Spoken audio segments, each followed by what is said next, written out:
Part 4. Doon ka na nga sa kanila, papaliguan ko lang si Dan, pakisabi na rin doon sa sinasabi mong babysitter na bilasin niya, ayokong malate sa meeting, pabosi na sabi ko saka siya tinalikuran at nagmarcha na paalis. Sa company tayo, I already arranged a board meeting and I am already 10 minutes late. Reklamo ko. Okay, just calm down, what's with being so moody today? Sabi niya. I just hate your friends. Pagdadahilan ko, I indeed hate them, kasi naman he only bed Steph, just because it was a dare no strings attached and nakakawalang respeto, para sakin because I am a woman too, I know how it feels to be played with. You know what, you're not late, okay? You're overreacting, come on, ba't ka ba nagagalit sa mga kaibigan ko, they are just being friendly, sabi niya pa. They are the boys like you, not us girls, you only see us as a toy to be play with. And I hate that. There, I said it. Yan ba ikinagagalit mo? Come on siste, she's primo and uno's stepsister and they are just playing around, they didn't do anything wrong, sabi niya. Don't do anything wrong. Oh, technically yes, kasi nga stepsis sila, kaya pwede na nila siyang paglaruan, come to think of it, paano if mag-switch tayo ng position?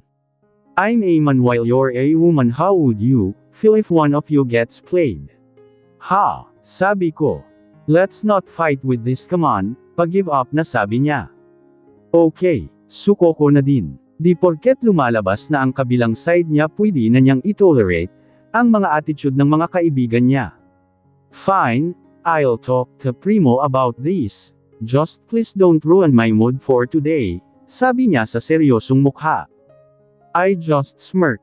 Kutusan kita dyan eh. Greg is holding my waist as we walked inside the company building, all of the employees' eyes bore on us.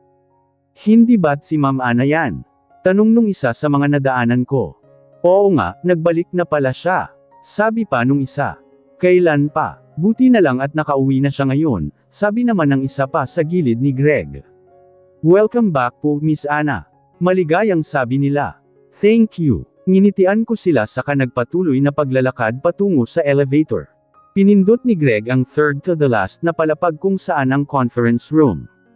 Nang makalabas, binati ako ng nasa front desk at saka sinabihang kompleto na sila sa loob. Binuksan ko ang pinto, nakita ko doon si Tita, si Britney at ang 8 pang member ng board. Miss Ana, I'm glad that you are back. Sabi ng nasa mid-20s na babae. Thank you, Ms. Lopez. Ngumiti ako sabay basa sa nameplate nito. Sorry for being late.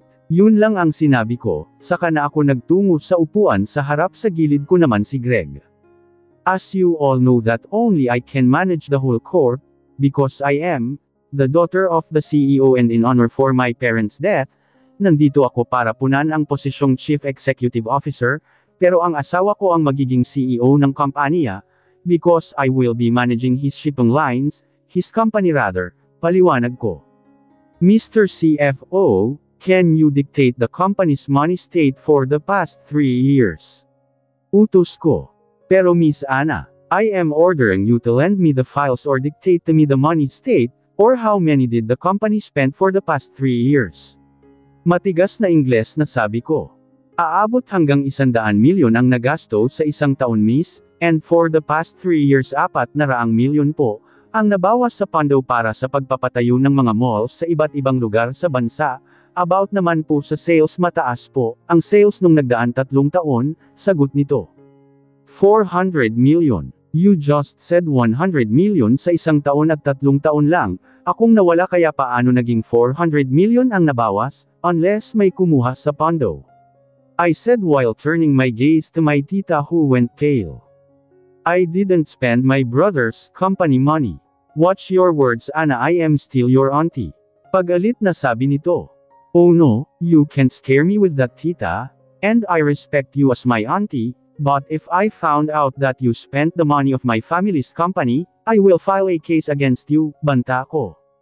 How about the stocks, supplies, ang pabrikang pagawaan ng mga laruan at iba pang mga gamit? Tanong ko. Okay naman po, at tumataas din po ang sales natin nung nagdaang araw, wala rin pong naging problema, may mga bago nga lang pong mga supplier galing sa iba't ibang bansa, sagot nung isa pa sa member ng board. Tumango-tango ako. How about the construction of the malls na ipinatayo sa Pasig, Davao, Ormoc, Cagayan, and Cavite, anong status dun? Tanong ko ulit. The 3 malls are still ongoing to contract pa po, while the other 2 is already done. Need niya na lang po ng mga branches and supplies, sabi niya. Nag-offer din po ang EVT-IQ na magtatayo din sila ng branch sa loob po ng mall nyo. It's on the files po, need nyo na lang pong i-approve, dagdag din noon isa. Is that all? Tanong ko. Sabay-sabay silang nagsitangguan. Okay, meeting adjourned, sabi ko. Tiningnan ko si Greg, kanina pa kasi ito tahimik simula nung mag-start ang meeting. Why are you so quiet? Tanong ko. I am just wondering how beautiful my wife is, bola nito. Whatever, sabi ko saka na tumayo at naglakad patungo sa pinto. Nakasunod lang ito sa akin nang biglang hinablot ni Britney ang siko ko. She slaps me, I just smirk at her kaya sinampal niya uli ako. This is what you get for accusing my mom. Such jerk. Sigaw niya. I stared at her blankly. You know what, no one ever did that to me. Not even my friend nor my family, I said. What? Go on and slap me. Lumapit ako sa kanya at walang pakandangang sinampal, mag-asawang sampal ang ibinigay ko, hindi niya pa nadudugtungan ang mga sinabi niya dahil doon. And that is what you will get if you tried to hit me again, I said at sinampal ko ulit siya. And that if you lay your dirty fingers on my territory, and my husband is part of it, I said as I flipped my hair and started to walk out. Ang sakit ng pangako, siya kaya sampilan ko. Naglalakad na ako papunta sa nakabukas na elevator nang biglang may humigit sa bewang ko. What's with you today? Kanina ka pa. Nakakunot na ang noo nito halatang nagtitimpi. I sighed before facing him. Hindi ko lang maatim na makasama sila sa iisang kwarto. Sabi ko. It's true, umaakyat agad ang dugo sa ulo ko dahil sa kanila. Is that so? Mapanuring titig ang binaling niya sakin. Come on, let's go, I want to see my son. Sabi ko at saka na siya tinalikuran. Mahal, she really needs us now, I want to kiss her and hug her, I miss her so much. Naiiyak na sabi ng asawa ko. Hush now, I know she's doing great, and he's taking care of her as you can see. Pagpapanatag ko sa loob niya. I know, but, do you remember when she ran years ago? And she's already pregnant. She needs me, she needs us. Please payagan mo na akong makasama siya, umiyak na ito sa harapan ko. Mahal, listen, if we meet her as soon as possible, mahahanap tayo ng gustong pumatay sa atin, can't you see she's okay? Pagpapagaan ko sa loob niya, I hug my wife as I kiss her forehead. Tiningnan ko uli building kung saan sila lumabas. We'll be together again? My unique iha, Daddy loves you so much. 3 months have passed. Oo, 3 buwan na kami. Dito sa penthouse ni Greg, but according to him, he is planning to renovate his house. It was in a private village along with his colleagues. And my company is doing great. I received a lot of welcome from the stockholders and my father's business associates. They even throw a welcome party for me, but about the changing positions, hindi na namin yun ginawa. Greg told me to keep my family's company with me because I am the daughter and I should be the one managing it. Dan is now enrolled in a private school near the hotel's location, mga ilang minutes lang ang biyahe papunta doon. I am wearing my tube black pencil-cut dress together with my trench coat. Nag-makeup lang ako ng kaunti saka na ako lumabas sa kwarto. Dan, can you get mommy's green stiletto? It is beside the cabinet near your door's room, utos ko habang isinusuot ang earrings. Here mommy, sabi nito sabay bigay, hinalikan ko ang noo niya sa kapin at ang ulo. Wear your uniform now, mommy's going to take you to your school, sabi ko tumango naman ito. Grade 1 na siya since his teacher said na marunong naman na daw siyang magbasa and according to them his mindset is already on 5 to 6 years old, but he's only turning 4 this coming January. Maybe because of my husband's genes together with mine. Nung isang araw nga may umami na batang babae sakin, sabi niya crush niya daw si Dan, I just laughed at hinayaan siya. Mama, I'm ready na po. Tsaka Papa said he's in the lounge, he's waiting for us na po. He said at isinuot ang backpack niya. Nang matapos ang pag-aayos, isinuot ko na ang channel bag ar sa kahinawakan, ang kamay ni Dan, lumabas na kami sa unit niya saka kami sumakay sa elevator pababa sa lounge. Nang makadating sa lounge, nandoon na nga si Greg at naghihintay sa amin. Why took you so long? I've been here for about 5 minutes, naiinis na sabi nito. I'm sorry, okay. Nagbibihis pa kasi si Dan kaya ko hinintay, sagot ko dito. Come on, let's go, sabi nito. Naunang itong maglakad, you see he is back with his serious self again. Businessman na businessman. Pinagtitinginan kami ng mga tao sa baba, ganito naman lagi parang, hindi sila makapaniwala na may asawa na ang may-ari ng hotel nato. Gosh, is that Greg Valencia?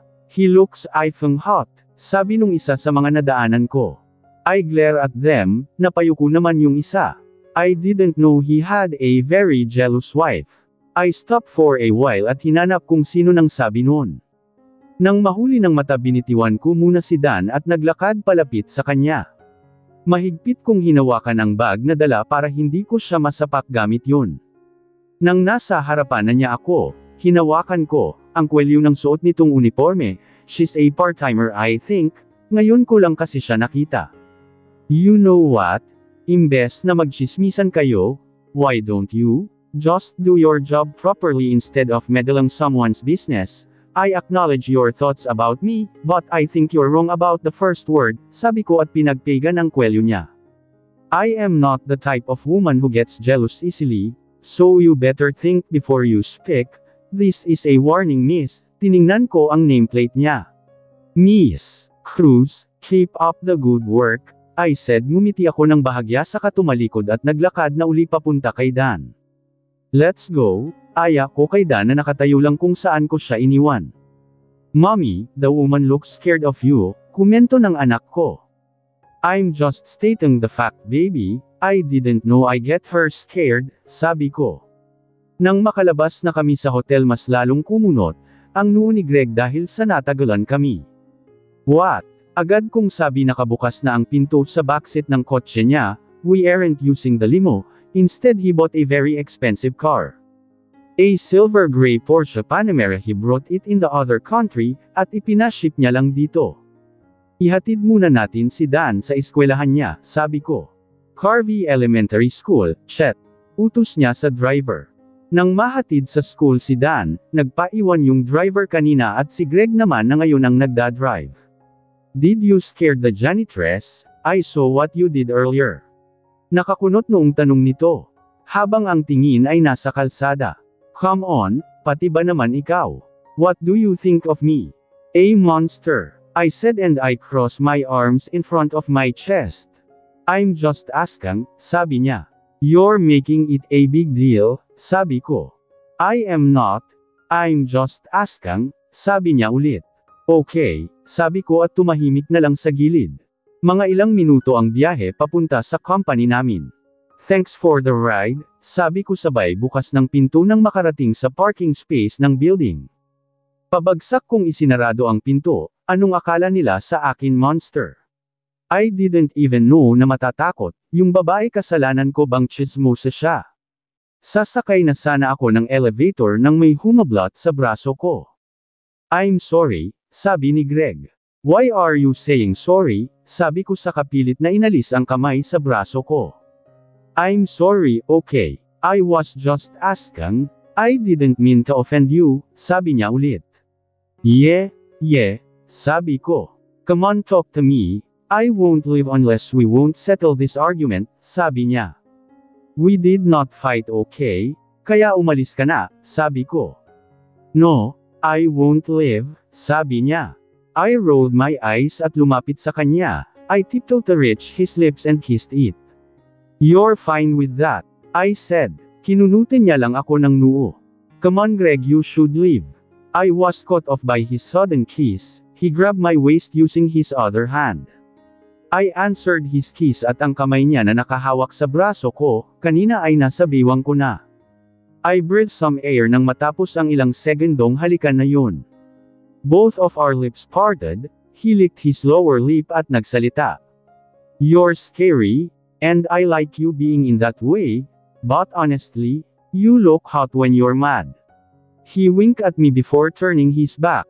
What the hell was that?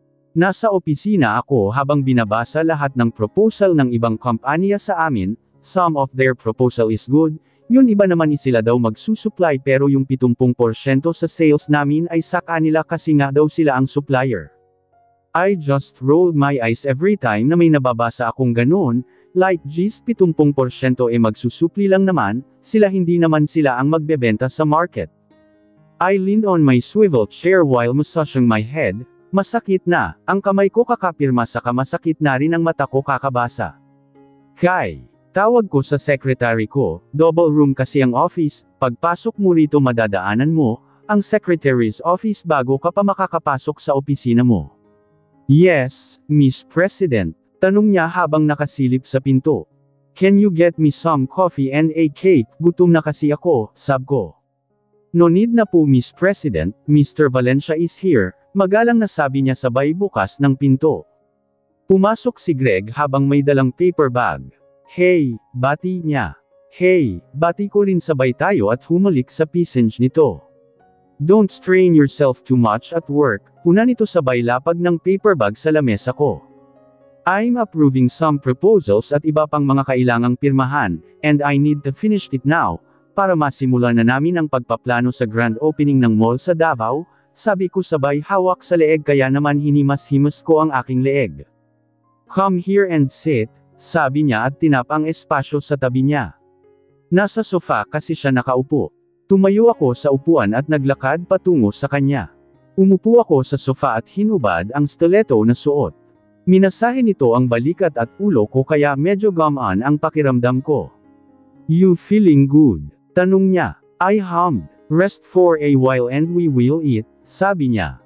Humiga ako sa sofa at ginawang unan ang hita nito. Ako na ang susando kay Dan mamaya, you should rest I know you're tired, sabi niya habang minamasahe peren ang noo ko. No, I'll come with you, sabi ko. Don't be so stubborn, puna niya. I am not being stubborn, I just want to come, sumimangot ako ng bahagya. I'll get mad, if you still insist, sabi niya. Whatever, I just rolled my eyes before turning my gaze to the right. Ipinikit ko ang mata, naramdaman kong naniga si Greg sa kinauupuan. Idinilat ko uli ang mata at nag-angat ng tingin. What are you doing? He stuttered. You just say I'll rest. I'm taking my nap, sabi ko. I know but, not in this position, sabi niya. Ano bang problema ng lalaking ito? I saw his ear starting to reddish. Doon ko lang nalaman na malapit lang pala sa mukha ko, ang niya kaya agad akong lumipat sa kabilang direction. I'm sorry I didn't mean to make you uncomfortable, sabi ko sa maliit na boses. Bumuntong hininga lamang ito. Imbes na nap ang nangyari naging mahabang tulog iyon, pagdilat ko ng mata ko nasa kwarto na ako. Did he bring me here while I slept? Nagunat-unat ako saka isinuot ang tsinelas, I am still in my dress so I decided to have a quick shower. Matapos magmakaligo nagbihis ako ng komportable sa akin. Lumabas ako sa kwarto habang nagsusuklay ng buhok. Mommy come and eat na po, aya ni Dan. Nasa lamesa sa sofa ngayon ang pagkain namin. Ang daddy mo? I asked. May binili lang po siya sa baba, he'll be back naman daw po, sabi niya. Tumango ako saka umupo at nagsimulang kumain. Natapos na lang kami sa pagkain ay hindi pa nakakauwi si Greg, kaya naman kinutuban ako. What if may nangyaring masama sa kanya? Gosh! Stop overthinking. Dan mommy's going outside. Don't let someone you don't know come in okay? Sabi ko saka isinuot ang sweater jacket, medyo malamig kasi sa labas at saka 11 PM na. I bring my phone with me. Dan knows how to use cellular phone, tinuruan ko siya nung nasa States kami. Lumabas ako at sinabihan ang nagbabantay sa labas na huwag aalis sa pinto ng unit namin. Sumakay ako sa elevator saka pinindot ang basement papunta sa parking lot. I text him and asked kung nasaan siya pero hanggang ngayon, hindi niya peren nire-replyan. Nang nasa parking lot na ako naglakad ako palabas at naghintay ng taxi. I remember na Trinacria pala ang location ko noon nasa Las Piñas ako habang nagko-close ng deal.